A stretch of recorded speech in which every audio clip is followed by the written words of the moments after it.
Hey everyone, Joel from Archery Supplies here, and by popular demand, we have a review today of the SS34. So, I did the carbon one yesterday, lots and lots of people in the comments asking about the SS34, so happily we have one, and let's run over it. So, these are replacing the solutions. The cam actually has an interesting new difference. I thought it was just the same. I had initially thought that it was the same. I pulled them out to have a look at them, and I'm gonna have to message BowTech and ask them about this. If you can see here, the cam has this strut that comes out to where the peg of the cable is attached, and runs back through. Now, like it did on the solution, it's looping back on itself, but it's not as sharp as it was.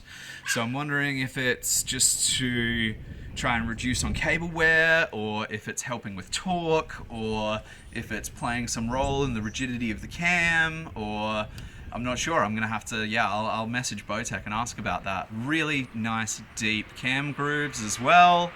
Really love to see that. A little bit of insurance there against derails. See a lot of derails on modern compound bows, so it's nice to see, you know, manufacturers trying to mitigate that as much as possible.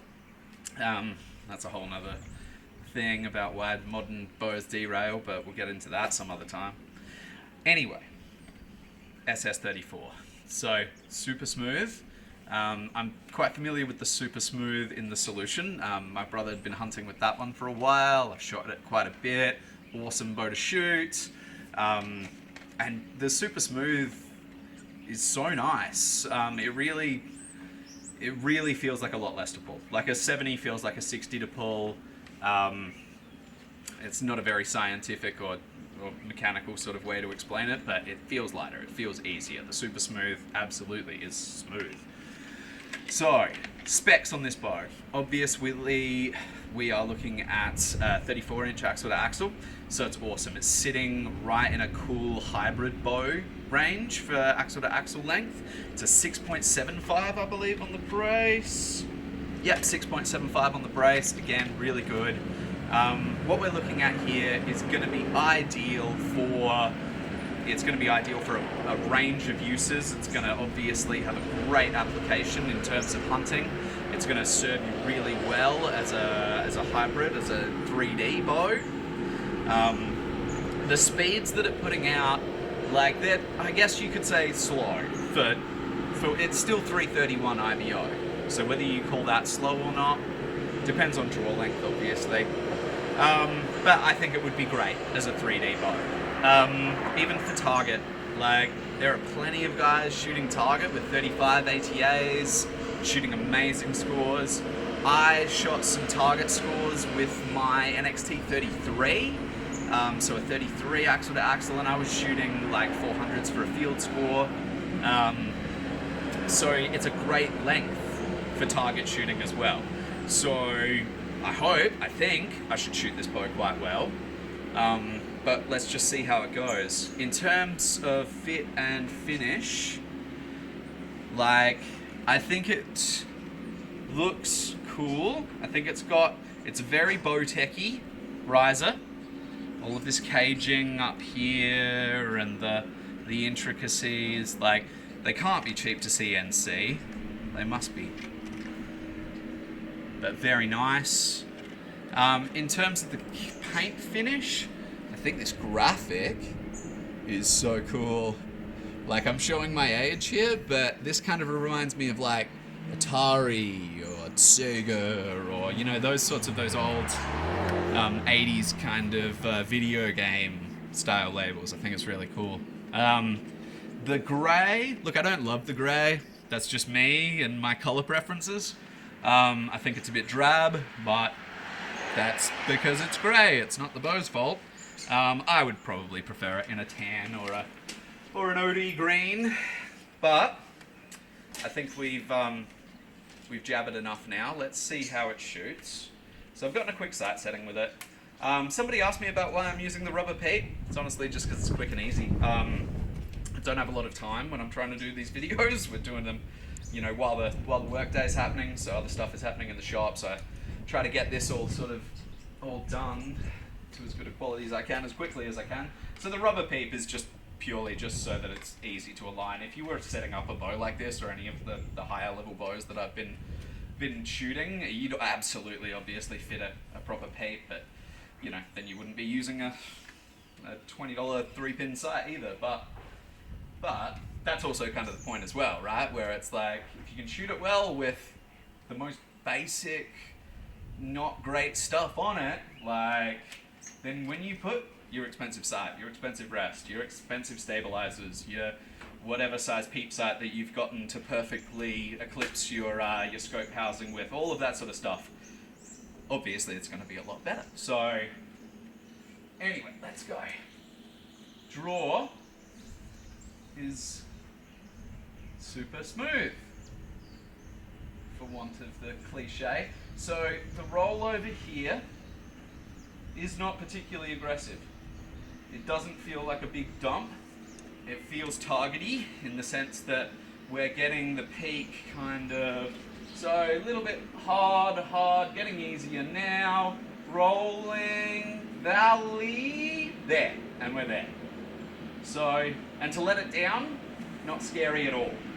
Doesn't feel like it's going to rip my shoulder out. It doesn't feel like it really wants to go. So, comfortable as heck. Super smooth, tick, absolutely. Now, see how it shoots.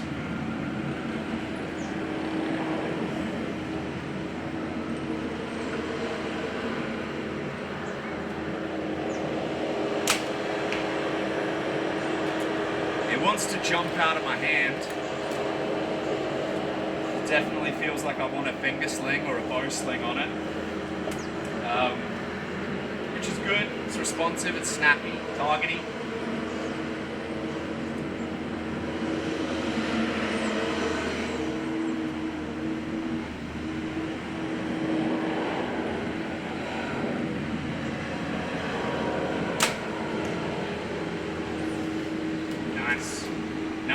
Nice. Good shots feel good. Apologies, somebody's decided to start doing some road work, so hopefully that's not too loud for you guys. Alright, the grip. Different grip to the carbon one that I was shooting yesterday. This is more of your classic BowTech grip. You'd be familiar with it if you'd shot the Solution or the Realms or the Revolts or any of those. Yeah, it's nice.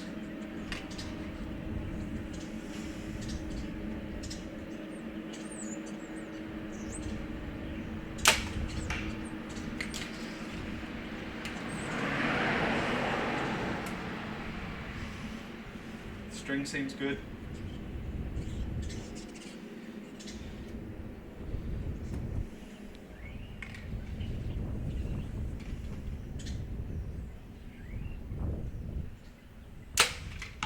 Oof.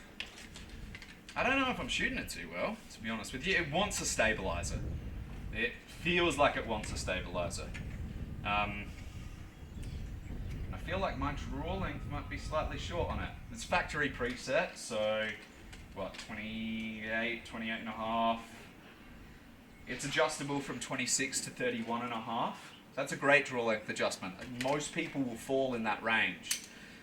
Sucks sometimes when draw length adjustments will cut off at like 28 or 29 and then jump up, because so many people sit at 28 or 29 and then they're left, you know, tossing up, oh, do I go for the shorter draw or the longer draw? And, you know, that's irritating. So it's nice that this is covering kind of the majority of the draw length. Again, apologies to outliers, you know. If anything, honestly, I'm just jealous of your big draw lengths. I wish I was at 33 and just spitting arrows out at like 350. That'd be amazing. But, just an average guy.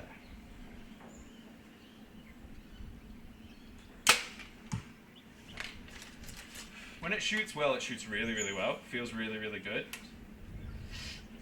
But, like I said, it would benefit so much from even just an 8, 10 inch out the front. I feel like I'm jittery. And that's a draw length thing.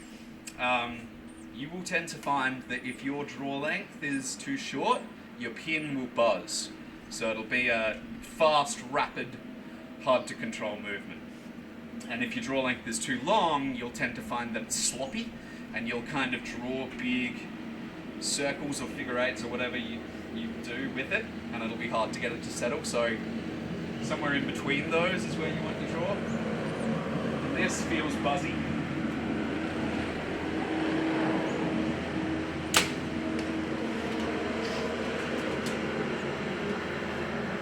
But I see what everybody's on about. Like there's been a lot of positive hype around this bow, and like I get it. It shoots good.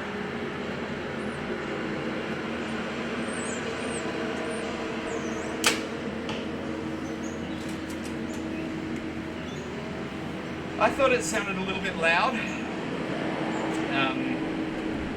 My co-worker disagreed. He thinks that it was fine. And he made the point, and he's right, it's as loud as any compound bow. I was like, yeah, true. Seems louder compared to the carbon one. The carbon one I shot yesterday was definitely quieter. I think this is snap.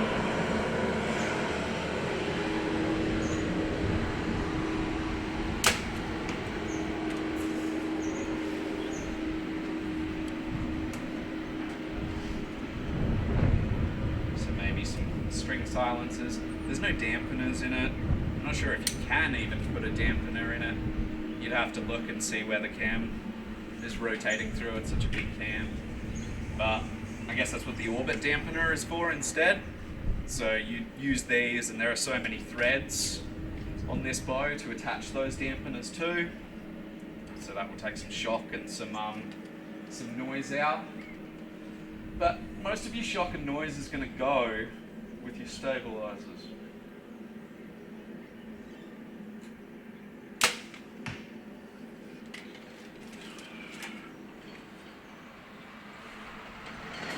But for me,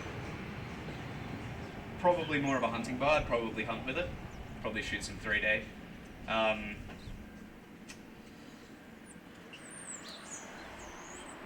think just that 33, 34 is just a sweet length.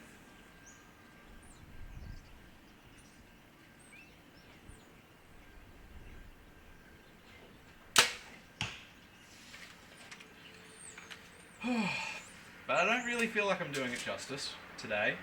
I feel like, obviously the bow shoots better than me. The bows shoot better than all of us. But I don't feel like I'm shooting this to its level right now. But it's easy to make excuses. That was a good one. That one went where I wanted it to.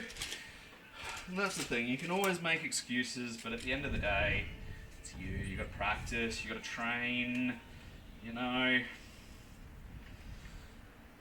least that's my take on it. Okay, cool. So for again, we're going to shoot the Broadhead at 40 meters. So I actually have the field point on at the moment because I was just sighting the bow in. So let's quickly throw the Broadheads on.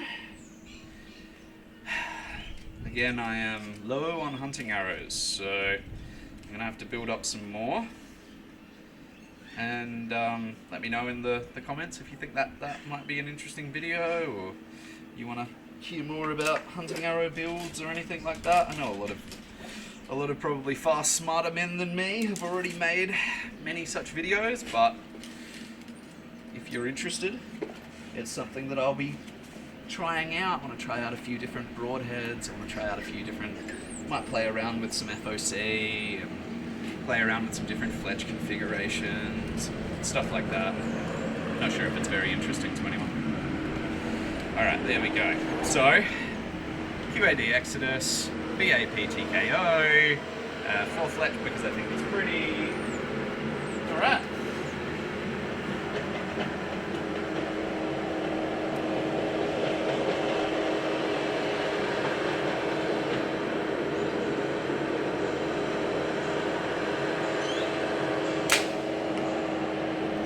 That was nice.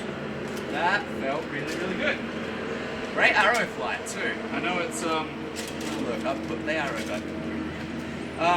I know it's a silly thing for me-dimensional cameras since you guys obviously can't see it, but the arrow flight looked great.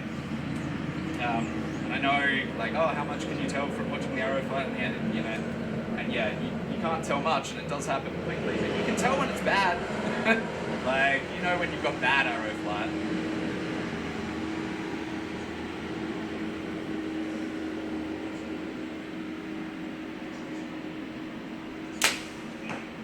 Beautiful. Perfect. Like, you know, 40 meters, putting those two together like that, like, that's more than good enough for hunting. Like, especially when, like, this is the maximum sort of range that you're really going to be using. Somebody had asked if I could do these tests out to 50 meters, and sort of my thinking with that is, like, to me, like, 40 meters is my limit. That's my hard limit. That's where I set it.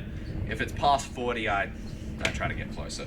So that's where I thought it would be a most appropriate distance to do a hunting test. Like 50 meters, 10 meters doesn't sound like much more, but those groups go shh, and yeah, that, and from where I'm standing now, I can shoot with not too much wind. 10 meters back that way, we're out nearly on the street, so the noise would be worse and the wind would be much worse. Anyway, let's go down and see how they grouped.